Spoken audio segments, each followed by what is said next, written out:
words to scare myself.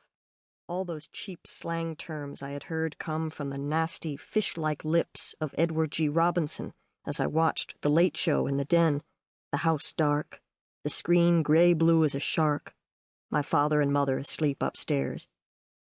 The can, I thought to myself, the big house. But overlaying them all was a different thought. I am alone. I am alone. I am alone. I lay on my side on the cot and put my hands together beneath my cheek. I closed my eyes, expecting to hear a voice in my ear, a cry for help, for a cup of tea, a glass of water, a sandwich, more morphine. But no one spoke. No one needed me any longer. I felt peaceful, as I couldn't remember feeling for a long time. And free, too. Free in jail. For the first time in days, I could even stop seeing my father, with his smooth black hair and his profile a little dulled by age and fatigue. I could stop seeing him spooning the rice pudding into my mother's slack mouth, like a raven tending to the runt in the nest, all wild, weird tufts of head fuzz and vacant, glittery eyes. Spoon, swallow, spoon, swallow. The narrow line of his lips, the slack apostrophe of her tongue, the blaze of love and despair that lit her face for just a moment, then disappeared. I can still see that scene today, play it over and over again to reduce it to its small component parts, particularly the look in her eyes, and in his. But back then, during my night in jail, for a few hours it disappeared. All I was aware of was the hum. It reminded me of the sound you could hear if you walked down the street on a summer day in Langhorne, particularly where I lived, where the big houses were. There was always the hum.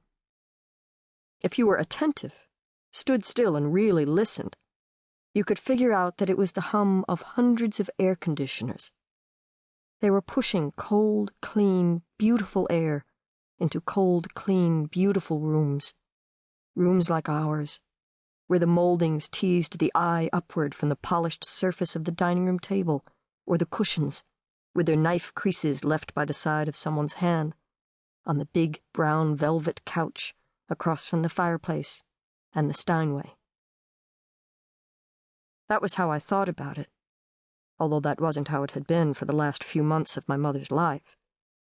That was how it looked before the couch from the den had been crowded into the living room to make room for the hospital bed. Before the furniture had all been moved back against the walls to make room for the wheelchair. Before the velvet nap of the couch had been disfigured by vomit and drool.